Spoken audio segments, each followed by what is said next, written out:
So who of your family started Kuranda? My dad and his best friend. That's awesome. Yeah, I it's love fun. that. And now my dad's partner's son, he manages like production and the production side of the business, and I manage the customer facing, the marketing, the customer service, sales, and stuff like Yeah. Yeah, yeah. That's great. It's a great product. It was all we used. that. It's the only thing I've ever used. And that's from being, I don't know how old Kuranda is, but I'm pretty sure I was 16 Yeah, when I started in animal hospitals and the product was there. probably. It started in Yeah. 87. Yeah, that would be right. Yep. That's fun. Yeah.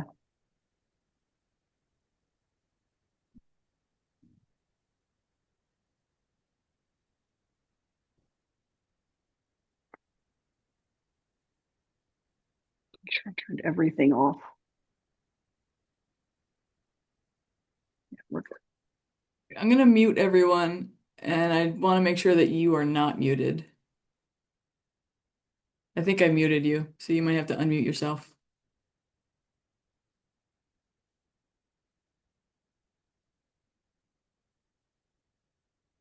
Hold on.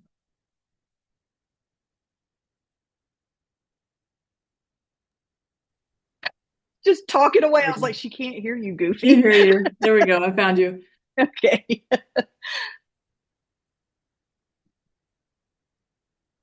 All right.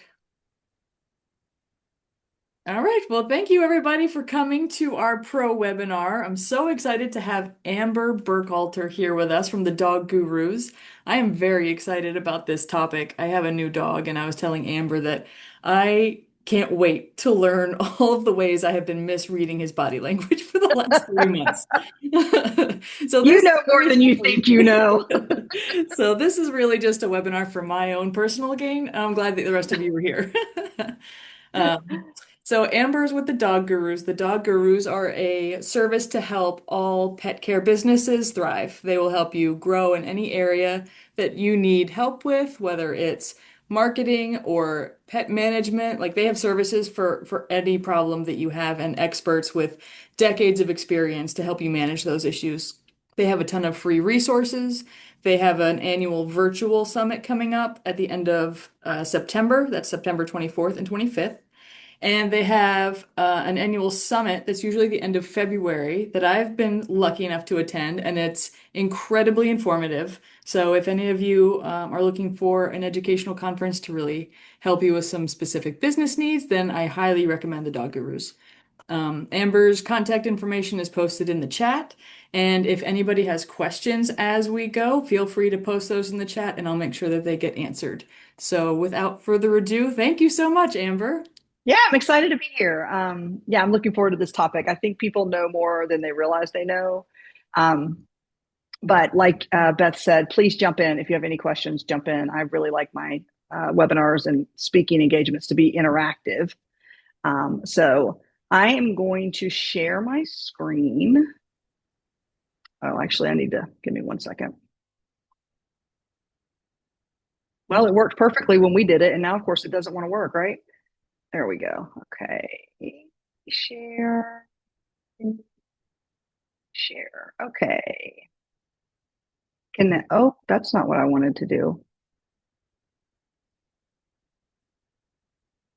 There we go. Can everybody see it? Yeah, awesome. Perfect. Okay. I'm going to jump right in. So, what we're going to talk about today is the ROI of canine body language and transforming safety into profitability. This is a comprehensive business strategy for pet hotels. So, I will say that this particular one is for pet hotels, but this information and the particular product we're going to talk about is applicable to anybody who interacts with dogs on any level. If that's, volunteering at a shelter, animal hospital, groomer, it's applicable across the board. So you can use it in lots of different ways. My name is Amber Burckhalter. Like Beth said, I'm the head of programs and coaching with the Dog Gurus. A little background on myself. I've been a professional dog trainer for over 30 years. I founded and ran my own pet hotel for over 20 years in Atlanta, just north of Atlanta. And I sold that business about 2.5 years ago in a merger and acquisition. And then I've worked for the Dog Gurus on and off. And then about 6 months ago, I came to work for them full time. So you will get my email, and I know it's in the chat, but at the end, if you want to reach out to me directly, please don't hesitate. We're going to cover in the next 45 minutes why safety is a smart business strategy. And that's how I really want you to approach thinking about this, is a business strategy. We're going to talk about the true cost of incidents, and it's huge. People are always surprised at how much it is when you look at the full scope of what happens. How training reduces expensive staff turnover, which we all want to do. The 5 warning signs your staff is missing, and most people who interact with dogs that are not educated in this way, they don't see it either. I'm also a mom, and my son grew up around dogs, and his friends were around our dogs, and the things that they would do, they just didn't realize what they were seeing. The big one is hugging. And so I would see, little kids like hug dogs. Dogs generally are tolerant of that sometimes. They're not crazy about it. So, everyone misses these signs. It's not just your staff. We're going to talk about some real case studies with actual ROI numbers and impact on their business. I'm going to cover the step-by-step implementation blueprint, and then we've got a live Q&A space at the end. I will say, again, just jump in here at any time, and Beth will pop questions into me as it becomes appropriate. So, okay, so we're going to start with a poll. And Beth, if you want to just give me like rough numbers, like, oh, we've got a lot of A's or B's, but what's your biggest safety concern right now? Is it dog fights in play groups? Is it staff confidence with difficult dogs? Is your insurance cost rising? Or do you have a lot of staff turnover due to fear? I'm just curious what most people are dealing with right now. I see a couple of B's, staff confidence. Okay. Yeah, a couple of B's are coming up. Okay. Yeah, that's pretty common. The confidence with difficult dogs. People will leave. For someone like me who's just naturally confident with dogs, this was something that I really had to get my head around. I didn't really understand that from someone else's perspective who wasn't particularly confident with dogs. Mm-hmm. But it is a big impact on your turnover. Mm-hmm. So usually we get a lot of A and B. Yeah, I've seen a couple of A's pop in now. Yeah. These are pretty common. Fights is a big word. Let me just say that. Fights is a very big word. It can be anything from just a snarl and a snap all the way up to an actual altercation would fall under this umbrella. So, but this is it's not unusual, for facilities to have scuffles every so often. We like to get to a place where it is unusual, but it isn't. I like to say that, if you own a business like this and you sometimes have issues, that's not uncommon. Just to bring you under the umbrella of we are all learning and we are all doing better as we learn for the dogs in our care. So let's talk about safety as a business strategy. So the program that we're going to talk about today is called Knowing Dogs. And it is specific to training your staff to recognize certain body language in canines to protect them and to predict future behaviors. This is Knowing Dogs 101. There is also Knowing Dogs 201, which we're not going to get to today, but for our perspective, it talks about how to manage group play with dogs. If you have a dog play care of any kind, these are crucial for your staff. From a business perspective, it's going to protect your financial assets. So it reduces your liability risk and your insurance cost by being able to show on paper that you train your staff to take certain steps to keep them safer. It reduces your liability, and in some cases will reduce your insurance cost. Obviously, if you have an issue, in particular, a workers' comp is filed due to an injury to a staff member because of an incident with a dog, that impacts your workers' comp. Some people don't know that, and that's variable by state. But for us in Georgia, for example, if you have a claim against your workers' comp, you cannot get a new workers' comp company. So your rates will go up, and you can't get a new workers' comp company for 3 years. So it impacts you for the long term.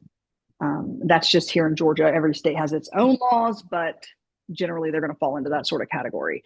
It enhances your marketing positioning. So being able to say, hey, we have premium safety focused facility. So we train our staff, we regularly educate our staff to keep dogs and their people safe. It improves your operational efficiency. So staff that are trained better feel good about their job. They understand their goals. they work in an environment that is calmer and happier for dogs and people, you're going to retain them longer. You're going to improve their confidence. And staff that don't feel safe leave.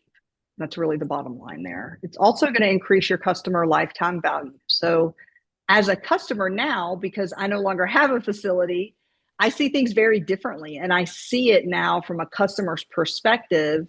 So I want to know, what have you done to train your staff? How is your staff trained, not only on, dog language, but on heat safety, for example, like in the summer right now, it's a really dangerous hot where I am. And I want to know that you've trained your staff to recognize when it is safe and when it is not.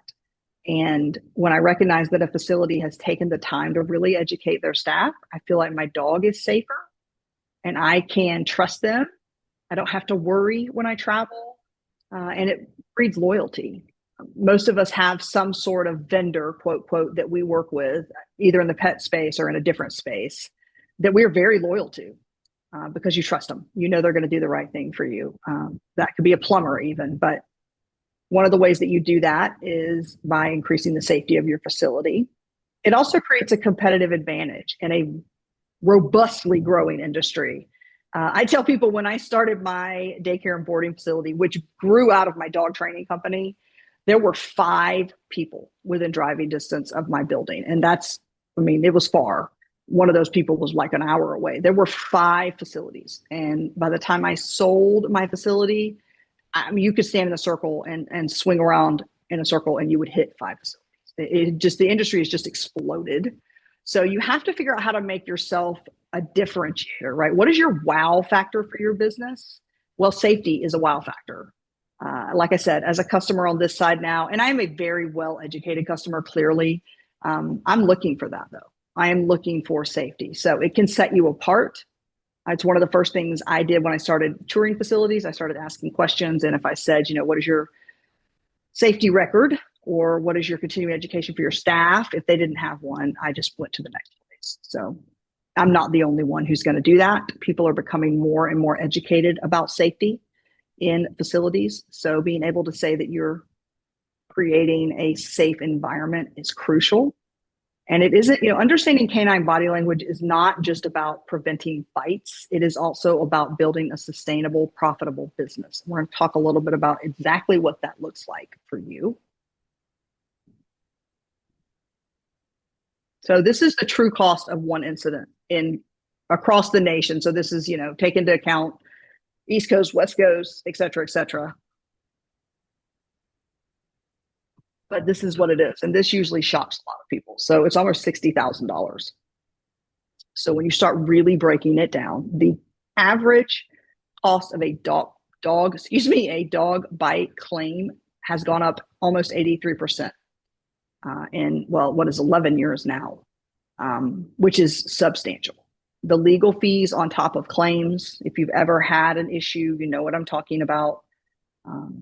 Having to hire an attorney for whatever reason is never inexpensive. The 25 to 40% insurance premium increase after incidents, this happens pretty regularly.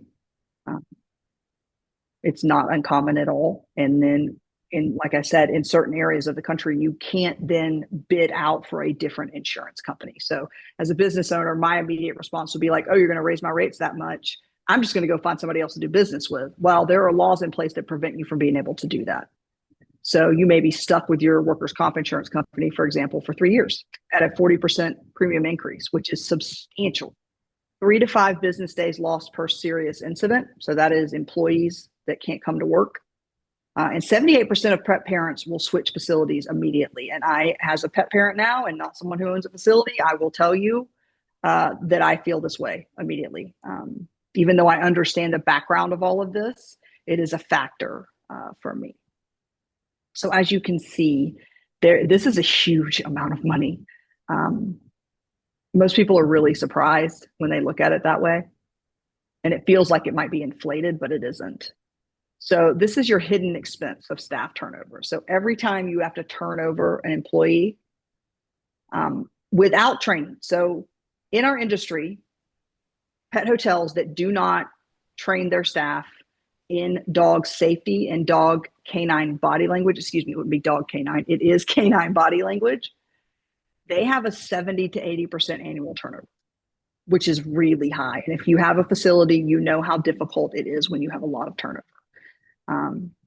As a owner, when we had a lot of turnover, which fortunately we didn't have a lot of, COVID kind of changed that for us as it did for most people. I would get a little bit stressed because I recognized that we had staff in the building that were not fully trained yet. And that is generally when we would have something happen. So we set up systems to control that. But you know what I'm talking about. When you have that kind of turnover, you can get really anxious around incidents or mistakes because people are still learning, but we still have dogs in the building. Somewhere between $3,500 and $4,800 is the cost currently per replacement. That's based on state, based on, economic information.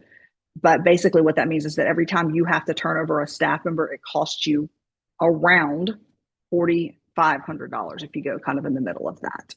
You turn over enough of those at 80%, you can do that math. That's a lot of money that you're losing every single year, not to mention the amount of stress that it puts on you and your team and the room for error there.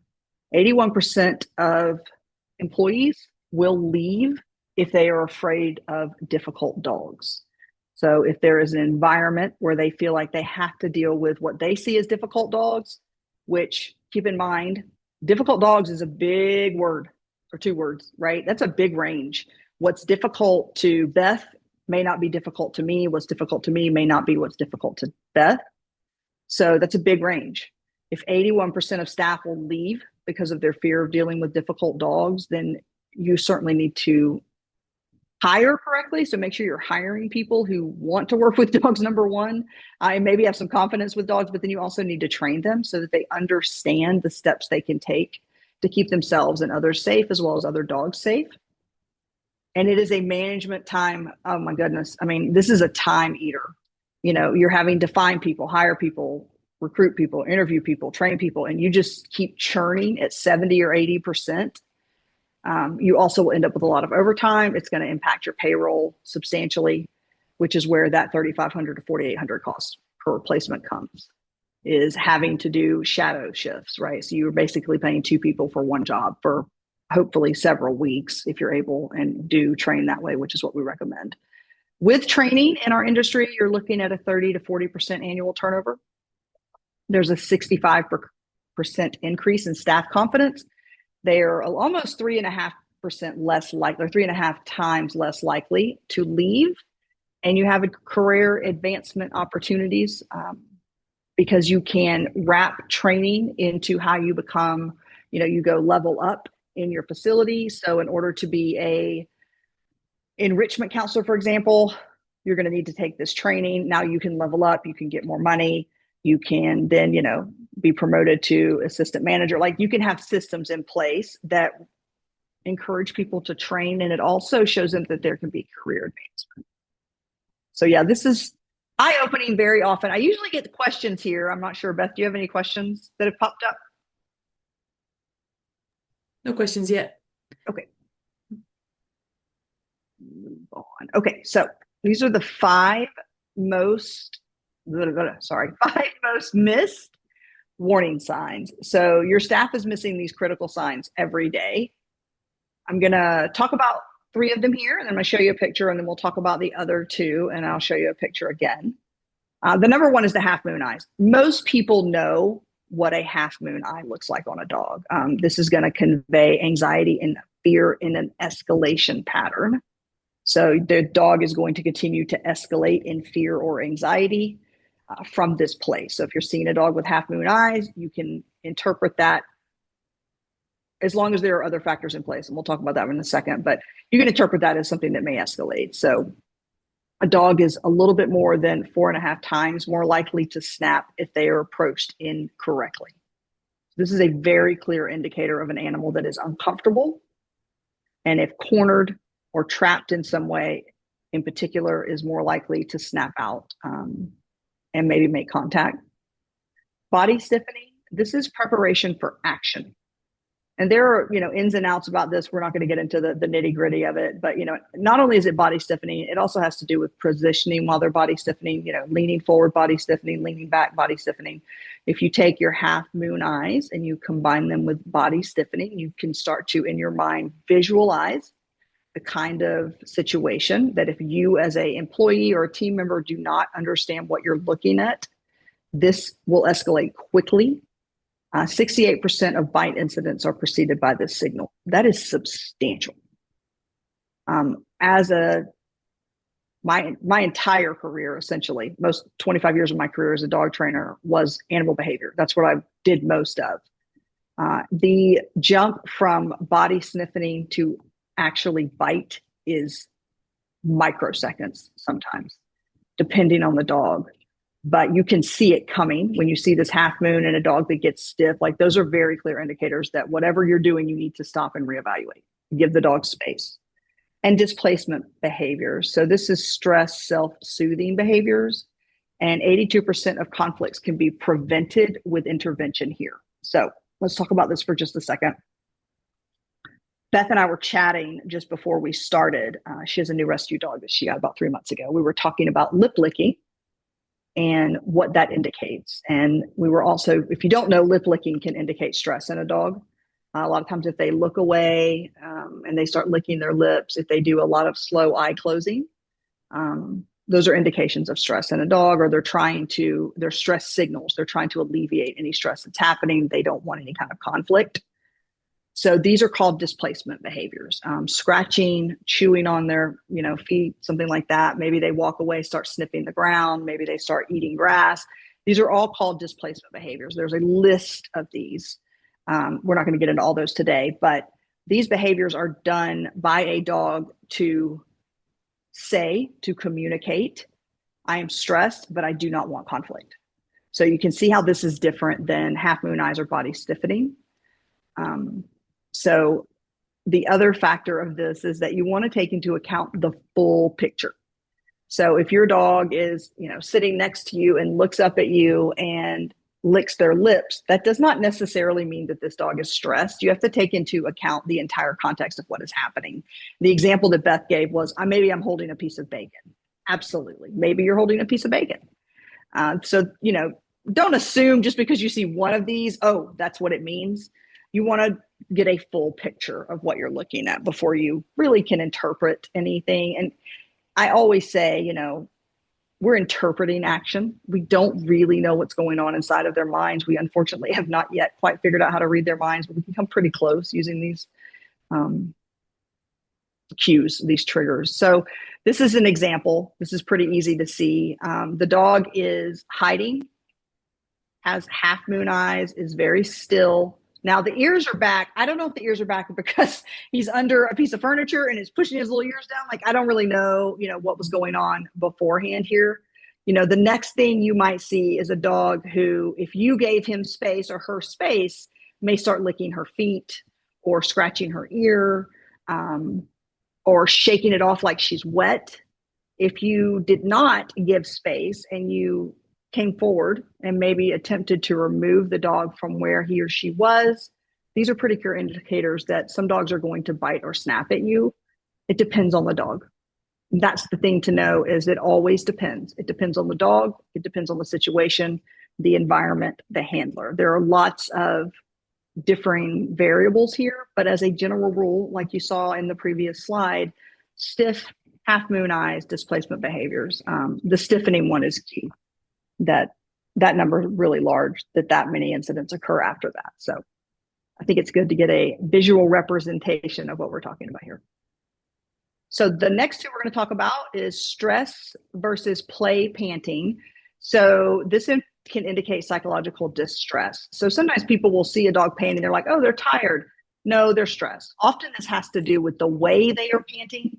If a dog has, I always picture like a silly lab, playing tennis ball with their tongue kind of lolling out to the side. That's very different than a dog who has a tongue that's curled up at the end, or they haven't done anything to indicate they would be panting. So if they're just laying around in the air conditioning, but they're really panting, That often can indicate psychological distress. Most people do not know this, and they do not know what it looks like different, like what the difference is. The great thing about knowing dogs is that you get to see it in action in real facilities. All of our footage was taken in real facilities with real dogs. So there are pictures as well as videos. But it's really good to get people in front of it so they can recognize it. The other one is canine body blocking. And this is an attempt to diffuse tension or an escalating issue. So think about three dogs, two dogs are playing at play care, and maybe it starts to escalate. There's maybe some vocalizing, and you'll see a third dog come in and come between the two dogs. That's called canine body blocking. And what they're trying to do is create space to calm everybody down. Now, the cool thing is that you can also do this. This is one of the techniques that we would teach you in Knowing Dogs 201 about group play, is how to diffuse tension using canine body blocking. But this is a good indicator if you're watching dogs playing and you start to hear a lot of vocalizing, maybe some stiffening, and then some canine body blocking happening. Each signal is going to provide a critical intervention window. That is key. If your staff knows what to look for, they will know to intervene. It is rare, it is not uncommon, but it is rare that you have a dog that doesn't go through these series of indicators prior to any sort of event. Those are typically dogs that have a history that has caused those naturally occurring signals to be suppressed. That's a different issue entirely. But yeah, as long as your staff knows what they're looking for, right? If they don't know what they're looking for, then it could be happening right in front of them and they have no idea. So this is an example. This Irish Wolfhound is still, can't really see his eyes, but you can assume his eyes are pretty wide. Ears are flat, but look at his tongue. You can see how the end of his tongue is kind of curled up. It's not like lolling out to the side. He's not relaxed. His tail is down. If you don't know that that's what you're looking at, now again, always taking into account what are the circumstances around this, what has taken place.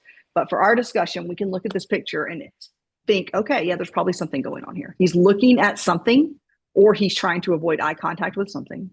But notice the tongue and how it curls up a little bit. Sometimes it'll really curl up, or they'll pull it in the back of their mouth and they pant very different. It's almost like a rapid panting. So the videos in Knowing Dogs will show you this as well. Okay. So this is real result case studies. So we're going to look at actual transformations from clients. This is Happy Tails Pet Resort.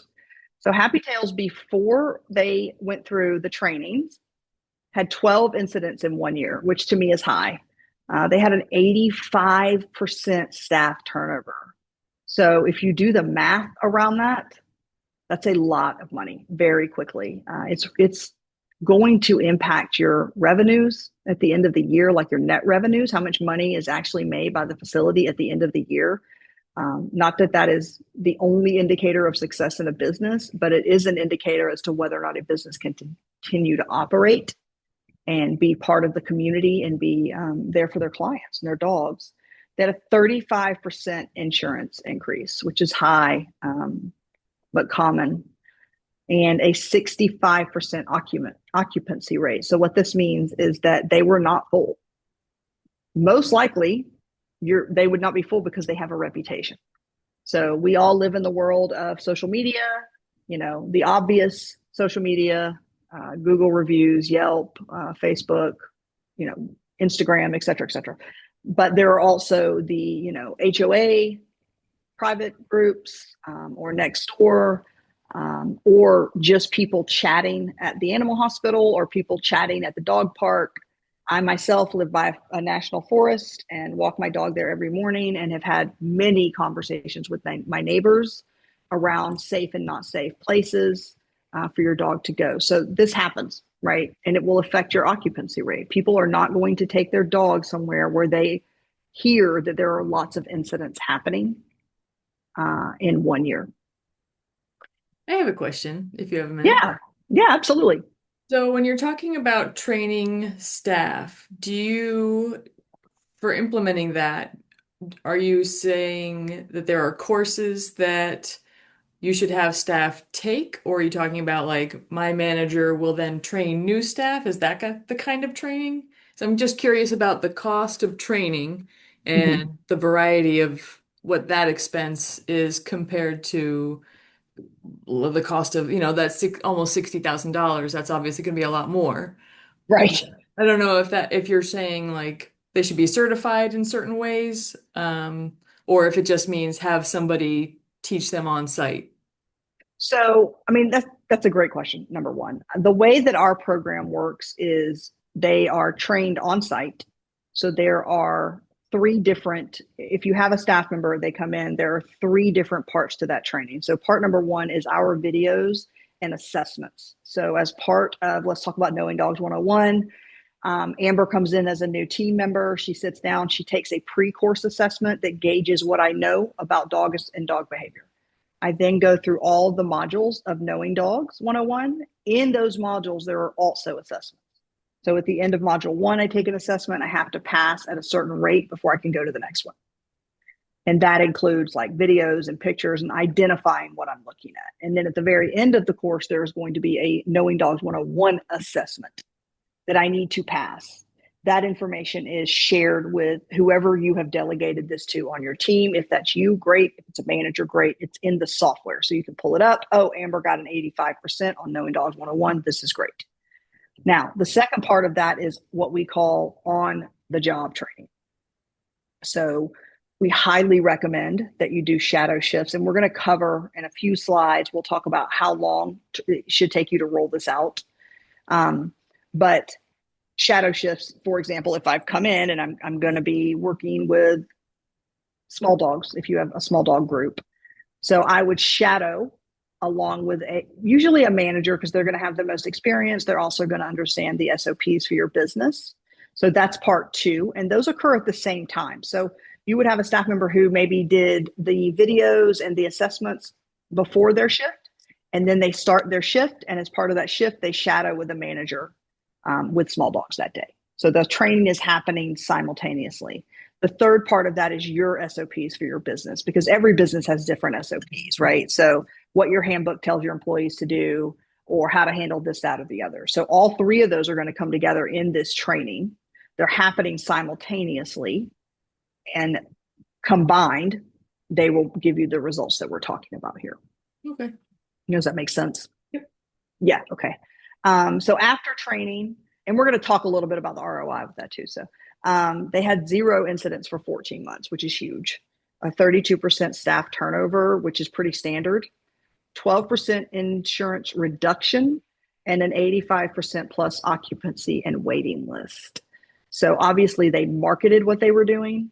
They let people know what they were doing. And then the smart play here is to then get your clients to leave a lot of feedback for you, on these same review channels, so that you can start to turn that ship around. But this is substantial. I mean, that many incidents gone, your staff is so much happier. The environment in your building is so much healthier. The animals are healthier. The one thing we don't really talk about here, but I know this to be true, is that when you have a high stress environment for animals, they tend to get sick. And so you'll have a lot more illness, right? And staff too. People are really stressed out. They tend to get sick. They certainly tend to get injured more. We talked about that too. But you'll see an impact in the health of the animals as well. Just a few more success stories. So Canine Country Club, after they went through this training, they had a 40% turnover reduction, and 50% less training time, which is huge, which means they went from, I don't know the exact number here, but let's say it took them 80 hours to train somebody down to 40 hours before that employee could be used in the facility. So if you've hired and you've been through this cycle, you know how challenging it can be when you need a person, but you have to get that person trained up, and it just takes time sometimes. 78% of staff confidence improvement, which we talked about in the beginning, that staff confidence is a big issue. So this is wonderful to see. Pause and Play had a 20% price increase, which is fantastic, an 85% tour conversion rate. So what that means is that of the people that came in to do a tour, they also marketed this service or this training. They talked a lot about safety and what they'd done for their staff. And they had 85% of those people convert to using their company, which is huge. And they started to get exclusive vet referrals. This is a big, big one because, vets want places to refer to, but they're very cautious, a lot of them, because they understand, at least, in this area of the world and in most areas, there's not a lot of boundaries there. A lot of people can open a dog or pet hotel with really not much experience. And so vets can get a little nervous, like, I don't want to send my client somewhere where something happens to them. So being able to say to your vets, your surrounding vets, hey, I just want to let you know, this is things that we are doing here to increase safety and to keep the dog safe and to deliver a really, really solid product.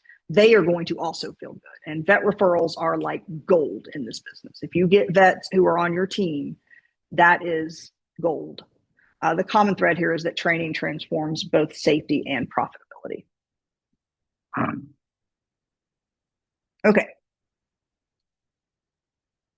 The implementation blueprint. So this is a little bit what you were asking me about, Beth. So phase 1 is somewhere between 1 week and 4 weeks. And this is foundation building. And this is going to be, your knowing dogs, body language. This is going to be your SOPs, your handbook, everything from tax documentation for a new employee all the way up to getting through, about half of knowing dogs. And this can take 1 to 4 weeks, depending on your facility and your layout. So if you have somebody who can come in 40 hours a week, obviously you have access to more time to train them. If you have someone who comes in 15 hours a week, this can take longer. But this is foundational. So imagine that you have your entire management team go through this and you as the owner go through this. So that's phase 1, so that your leadership understands this program, understands the value of it, and can teach and train and talk the other team members through it. So once that is done, leadership is done, you're going to move to your team integration. And that's going to take you around 3 weeks. And that's where, again, it comes down to how often are people coming to work? Again, obviously part-time versus full-time, where your management team is getting the rest of your team on board. We highly recommend that you delegate this to 1 or 2 team members who are really good at training other people. And just remember, just because you're good at your job doesn't mean you're good at training other people to do your job. So you want to keep that in mind. Number 2, they really want to do this and they really see the value in it. So that's why the foundation building of your leadership team is so important, that they really are like, yes, I see the value in this. I understand why this is important, and I'm going to go and sprinkle it amongst our team. So the team integration is when we recommend that you write your schedule of, okay, you're working from 7 to 1 normally. I'm going to have you come in at 7 and finish at noon, and I want you to train and watch videos and do assessments for an hour. We really recommend that you build it into your schedule. It is very, very difficult to get people to do it at home. And we know coming out of COVID, online education is a big thing. We have not seen a lot of success. It is unusual for us to find facilities that are as fully successful as we would like to see if they ask their team to do this at home, even if they pay them for completion, or they motivate them in some way for completion. So we do recommend that you put it on your schedule, that you set time aside for that. It also allows your management team. Okay, so Amber, you took the first module today. We talked about, half moon eyes and different breeds of dogs. So it's one of the things that your staff will learn is the breeds of dogs. So now I want you to come into this playgroup with me and show me examples of this breed and show me examples of this stress signal. Do you see it somewhere? And then tell me what you think is happening. Also, I'm going to train you with our SOPs on how to clean small kennels. So this is a whole integration piece. So it would take you about 8 weeks to get everyone who's in your building. Let's assume you have, if you have 100 employees, obviously this is going to take longer. Let's assume you have 10 to 20 is the average size number of employees.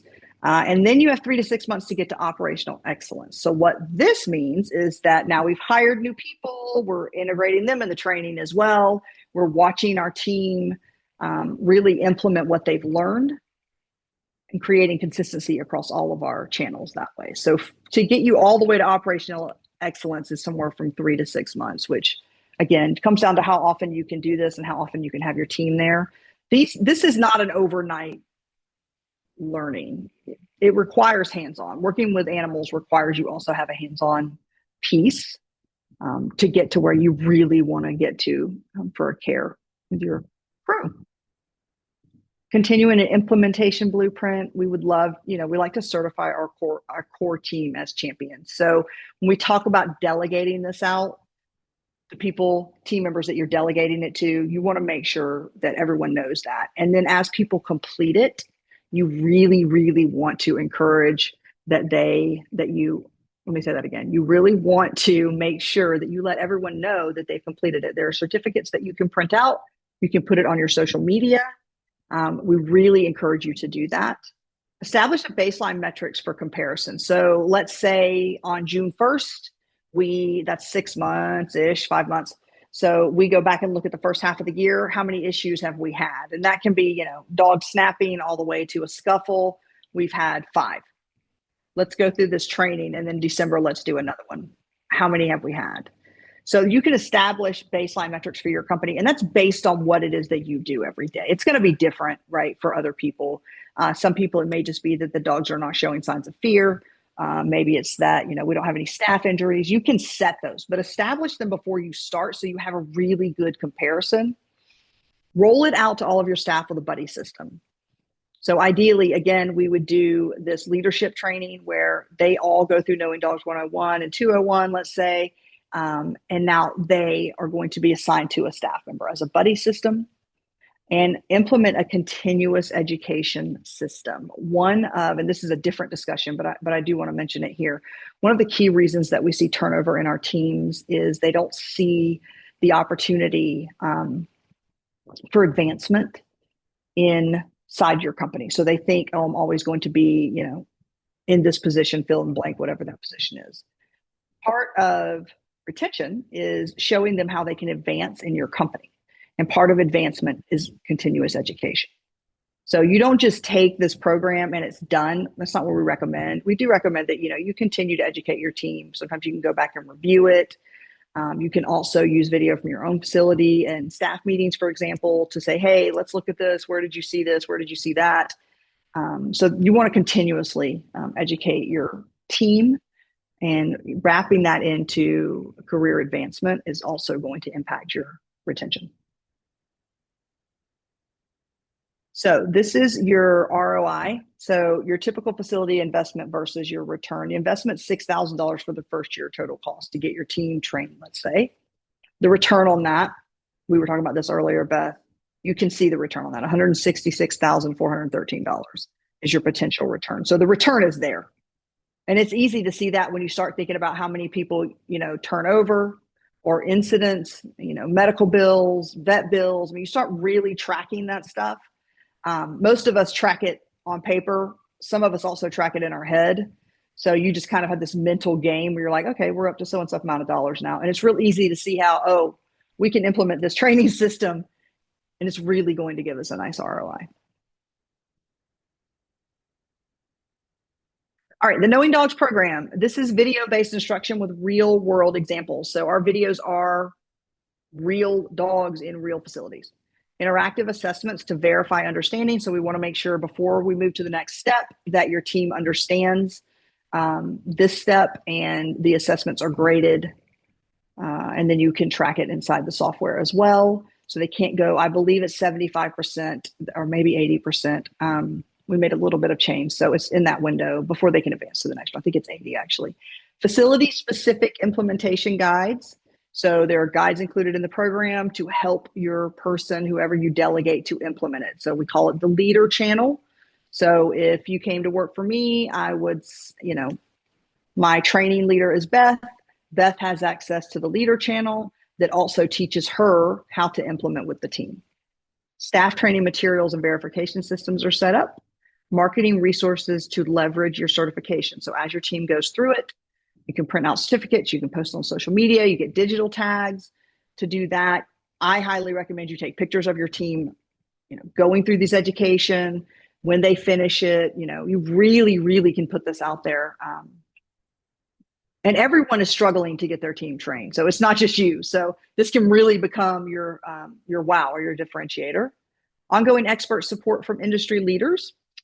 We have a huge team of people who have done what you're doing. They are either actively in a business right now, or they have retired from their business, sold their business, or they're absent.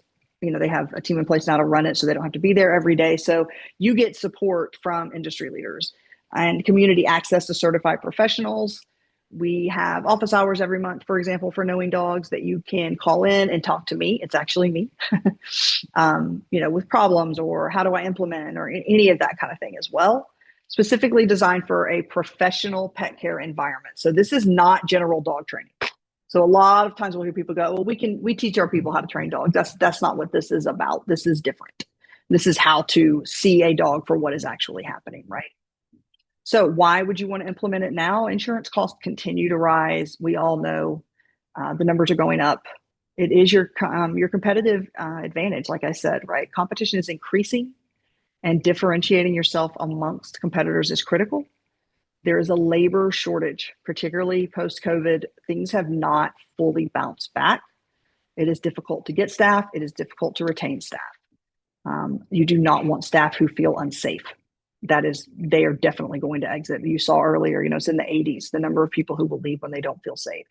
Social media amplifies incidents. Your reputation risk is very high. We have all seen this happen, where, something that is or is not a big deal becomes a very big deal. I have seen this happen to colleagues, clients. So being able to train your team to prevention, not only is it better for the dogs and your team, it is also better for your business. Like I said, it's a strategy. Industry professionalization, training your team is becoming standardized as you see larger and larger companies move into this industry. They are standardizing training. And pet spending is still at an all-time high. Pet care and healthcare continue to trend up despite what's going on in the world or economies, even COVID.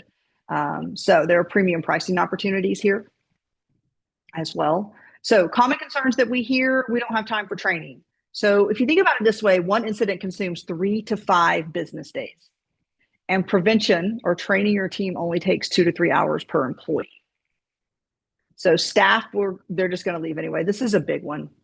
Because of the churn that's in our industry, they're just going to leave. What's the point? Well, training is going to reduce your turnover, and it builds confidence and career paths.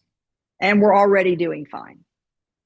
Most facilities think they're doing fine right up until they have a major incident. So just as a general rule, prevention is always cheaper than reaction. Obviously, right? We always want to be in a proactive place, not a reactive place. And that's not always possible, but training can certainly help get you there. So this is live Q&A time, and I'll stop sharing in just a second. But if you want to grab a screenshot of this or take a picture of your phone, Shantae at thedoggurus.com. Shantae is our head of growth. She can do a strategy call with you, as well as walk you through the platform and the training that we have. And then this is me. I'm head of programs and coaching. My name is Amber at thedoggurus.com, and you can reach me anytime as well. Okay. Oh, I can't hear you, Beth. Sorry about that. No, that's okay. I don't see any posted questions. You must have been extremely thorough in your information. Oh, please. Somebody's got something. Come on. There's no way there is no questions out there, you guys. And there is no question that's off the grid either. If you feel more comfortable asking your question directly, you can always email Amber. Here, I'll post absolutely information again. Yeah. And they do have tons of free resources. And Shantae is wonderful. I see her at all the pet care conferences. We do have a question. Yeah, Shantae is fantastic. She's very cool. She's from California, so I'm always like jealous of how cool she is. She's so cool. We all want to be Shantae. Right? You mentioned with the foundation info something about tax documents. What if I don't need that kind of assistance? I'd just like to focus on the dog info. Oh, no. What I was saying was foundational training is like when you bring somebody in for the first time, how you have to fill out all the employee paperwork. Like that's your part of it, like your SOPs for business.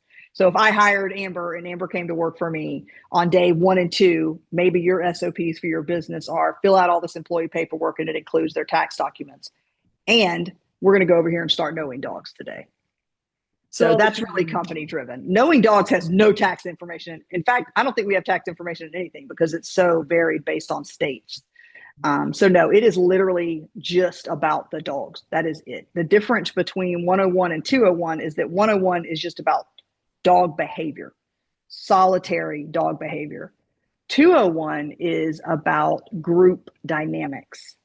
So if you have any sort of group play, whatever that is, you are going to want to run your team through this so that they can see what they learned in 101 around dog behavior, what it looks like, what you're looking at. How does that actually look and how does that actually play out when you have 6 labs playing together?